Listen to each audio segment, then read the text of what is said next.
I think one of the themes that has come out of the research, not just on the 2016 election in the US, but on the responses to globalization and to trade and to migration around the world, is that a lot of the response has nothing to do with economic dislocation, or rather it has to do with relative status of white males.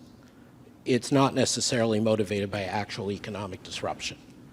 And we have to recognize that reality. And I know over the last day and a half, throughout the ASSA program, there's been a lot of discussion looking at both our profession and our society, thinking about the issues of women and underrepresented minority populations in our profession. But I think you have to recognize that, unfortunately, it's not just we're not compensating the losers enough. I think you have to recognize that if you look at the voting patterns for Brexit, if you look at the voting patterns in countries that have been very successful in trade, like Germany, that have had persistent surpluses, very unprecedented low levels of unemployment, solid wage growth, they too divide along historic lines having to do with how many less well-educated white males feel that other people are catching up to them. They too divide along lines of xenophobia, and you're more likely to vote and worry about migrants if you've never met a migrant than if you live in a city where there's plenty of migrants. So again, I'm not saying that David or Kristen or any of you are not aware of this, but I think there is this tendency to keep falling back and taking at face value these claims about inequality. And whether you're a classical liberal who focuses on economics or a Danny Roderick type left-wing liberal, and you say, oh, well, you know, we've given too much away to the neoliberals in pursuit of trade, I think you're missing a big part of the picture. A big part of the picture is that we need more, not less disruption, because what's happened over the last 20 years is the excessive privileges and protections of less educated white males are finally getting challenged. The excessive protections of people in rich countries are finally being redistributed to poor countries.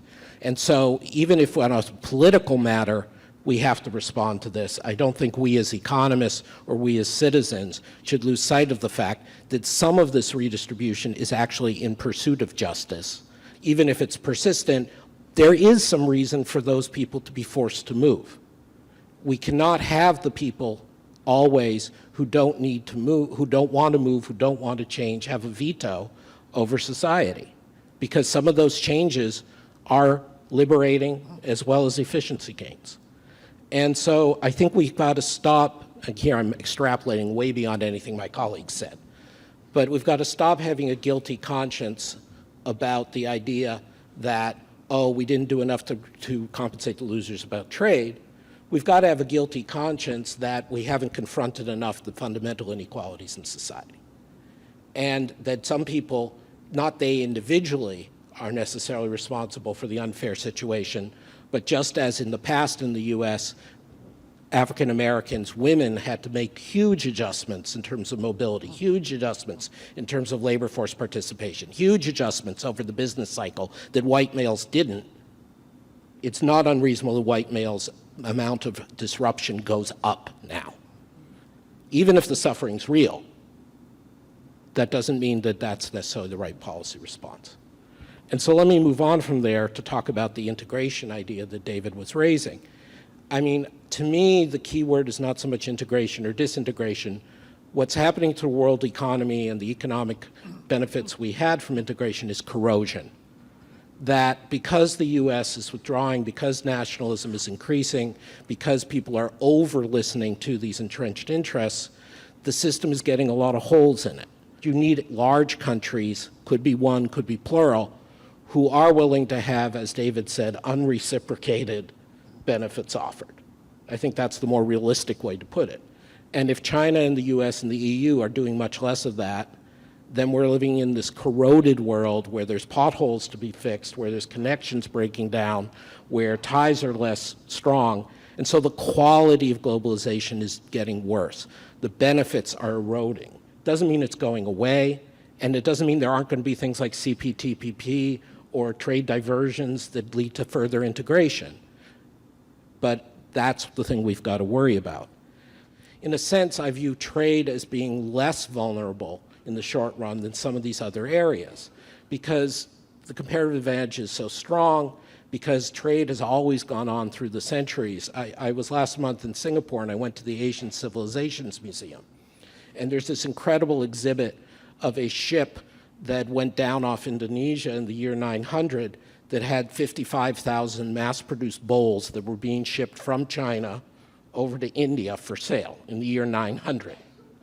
And what happened was, at one point around the 1000, some of you know this far better than I, a Chinese ruler said, okay, we're going to stop doing international trade. And that, of course, hurt China, and it was inefficient. But then there's historical evidence. I went on to Vietnam, and in Hoi An there's a museum of how the ceramics trade in Vietnam exploded in the year 1000 and 1100 after the Chinese got out of the business. Even being a little more practical, less cosmic, if we think of the WTO, again, the quality of what it is versus what we'd like it to be may be going down, but the ability of it to function as a set of rules, of norms, of dispute settlement for the countries that wish to participate will continue, even if the U.S. makes a terrible mistake and obstructs it, and even if the U.S. makes a terrible mistake and withdraws. So trade is eroding, is getting less efficient, and in a world of slow productivity growth, that's enormously costly. But it's costly in the long-term growth sense. It's not costly in the short-term trade disruption sense, in my view. When we talk about tech, I think that's a very interesting question. It's not my field. But what strikes me, and what we have been working on at Peterson Institute with some people who know more about it than I do, and people in the audience who I read, I think we've got a very interesting question. What forms of technology reverse the argument for openness? Is it a question of network effects and economies of scale and dominant leaders, as David mentioned? Is it a question from the national security front? Are there certain things now that make a big difference to how you think about openness? And this is really showing up in the areas of foreign direct investment, of cross-border services, of technology transfer. This is horribly disruptive. And this is something where there's definitely research to be done, because a lot of these global value chains, but also informal knowledge networks, grew up organically. They weren't done through state aid or only broadly encouraged by states. And so we don't really know what the costs are going to be when they unfurl. We don't really know how resilient they'll be. Some of the more obvious trade ones, we already know companies from US and China moving production to Thailand or Vietnam or Mexico to get around potential trade blocks. But the knowledge networks, the skills, the interactions, the deeper investment, and what this does to the level of investment is what I'm concerned about. I wrote about this a couple times in Foreign Affairs over the last year, the idea that the flows of real investment, the quality of investment, the quality of assets are going down. That's what I mean by corrosion. Finally, talk a moment about financial globalization.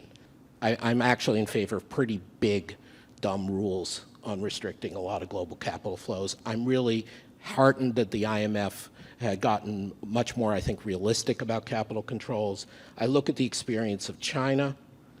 I think the way we have to think about it, though, is more generally, again, this idea David raised about unreciprocated differences between large and small states. So we have a G20 agreement on currency manipulation that's actually been pretty good. It was negotiated several years ago. It started in the G7.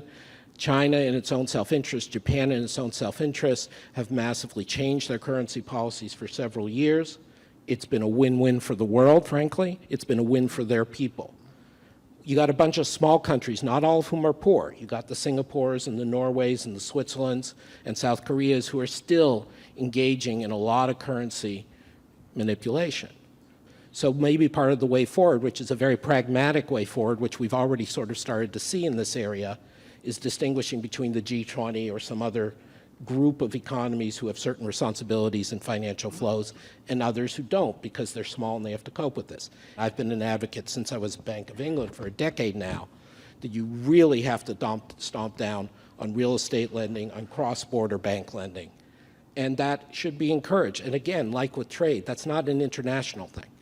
But the final thing I would say, and I know David cares about this deeply, but he didn't mention up front, I think the single most important thing we've got to do is work together on international tax for multinational companies. This is, as the BIS has started showing, as well as a number of other academic scholars, this is no longer just, it's not nice, or it's big numbers in terms of money. It's actually big in terms of global capital flows. It's big also in terms of political legitimacy. So we need to get back to the BEPS argument. We need to get back to some form. I defer to others with more expertise. But to me, getting some forms of minimum corporate tax standards, getting some forms of force against tax evasion, getting the minimum standards for having enough resources fiscally to prevent the kinds of recessions that David was talking about, and invest in the kinds of adjustments that Kristen was talking about, this is actually the most pressing issue in international coordination, in my view.